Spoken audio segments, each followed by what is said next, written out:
Good morning. मैं doctor Sangeeta Nagarwal, government college Bandikui से।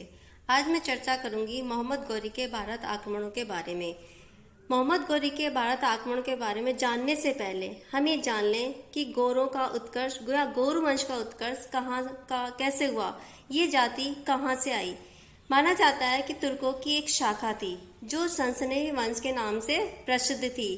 यह जाति पूर्वी ईरान से आकर गजनी और हिरात के पर्वतीय क्षेत्र में बस गई और इस जाति ने गौर नामक छोटे से राज्य की स्थापना की। 1010 में महमूद गजनी ने गौर को जीत लिया और यहाँ के निवासियों को बलात् मुसलमान बनाया। सनसनी वंश के सरदारों ने गजनी की अधीनता स्वीकार कर ली। महमूद के बाद गजनी साम्राज्य लड़खड़ा गया। अवसर का फायदा उठाते हुए गौर के सनसनी शासक ने गजनी की प्रभुसत्ता को त्याग कर अपनी स्वतंत्र सत्ता की घोषणा कर दी। इस समय गजनी साम्राज्य से स्वतंत्र होने वाले दो राज्य थे, गौर राज्य और ख्वारिज़म राज्य।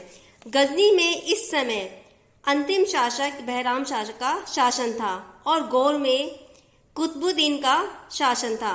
बहराम शाह ने कुतुबुद्दीन से मित्रता स्थापित करने के लिए अपनी पुत्री का विवाह कुतुबुद्दीन से कर दिया, लेकिन कुछ समय बाद ही दोनों में मतभेद हो गया और मतभेद इतना बढ़ गया कि बहराम शाह ने कुतुबुद्दीन की हत्या कर दी।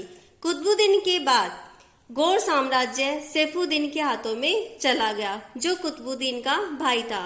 अपने भाई की हत्या का बदला लेने के लिए सैफुद्दीन ने गजनी साम्राज्य पर आक्रमण कर दिया, लेकिन बहराम शाह ने सैफुद्दीन की भी हत्या कर दी। सैफुद्दीन के बाद गौर साम्राज्य अलाउद्दीन के हाथों में चला गया और अपने भाई की हत्या का बदला लेने के लिए अलाउद्दीन ने गजनी पर आक्रमण कर दिया और गजनी को खूब लूटा और वहां के नगरों को जला दिया। और इसीलिए अलाउद्दीन इतिहास में जहां सोच और जगदहा के नाम से प्रसिद्ध है।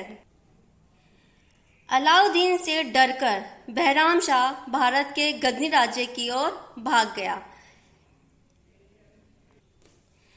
अलाउद्दीन की मृत्यु के बाद उसका पुत्र गौर साम्राज्य का उत्तराधिकारी बना, लेकिन 2 वर्ष के बाद ही उसकी मृत्यु हो गई। उसकी मृत्यु के बाद उसका चचेरा भाई गयासुद्दीन गौर साम्राज्य का उत्तराधिकारी बना और उसने राजा बनते ही, शासक बनते ही ख्वारिज़म को जीता और गजनी के गिर्ज तुर्क को भी पराजित किया। गयासुद्दीन ने अपने छोटे भाई शमशुद्दीन को गजनी का प्रशासक नियुक्त किया और ये घटना है 1173 से 74 के बीच की। यही शिहाबुद्दीन इतिहास में शिहाबुद्दीन मोहम्मद गौरी मुइजुद्दीन मोहम्मद बिन साम के नाम से इतिहास में प्रसिद्ध है। शिहाबुद्दीन मोहम्मद गौरी, इनका जन्म 1149 से 50 के बीच में गौर यानी अफगानिस्तान में हुआ। इनके पिता बहाउद्दीन शाम थे। इसका शासनकाल 1173 से 1206 ईस्वी तक रहा। इसने 1202 ईस्वी के आसपास सुल्तान की उपाधि धारण की। इसने अपनी राजधानी बनाया फिरोज को, हेरात, गजनी और लाहौर को। अपना साम्राज्य गजनी में विस्तृत करने के बाद इसने भारत की ओर रुख किया। इसका भारत पर आक्रमण करने के क्या उद्देश्य थे? तो मेन उद्देश्य इसका था साम्राज्य का विस्तार करना। दूसरा उद्देश्य था पंजाब के गजनी वंश को समाप्त करना। इस समय पंजाब में गजनी वंश का खुसरो मलिक शासन कर रहा था। तीसरा उद्देश्य था इसका धन संपत्ति को प्राप्त करना।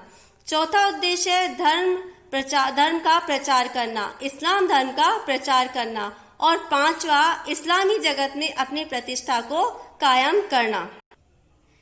अब देखिए, महमूद गजनी का लास्ट आक्रमण भारत में 1027 ईस्वी में था और गौरी का प्रथम आक्रमण 1175 ईस्वी में हुआ था। यानी कि दोनों आक्रमणों के बीच लगभग 148 साल का अंतर था। लेकिन इस समय तक भी, इतने लंबे अंतर के बाद भी भारत की राजनीतिक स्थिति में कोई परिवर्तन नहीं हुआ।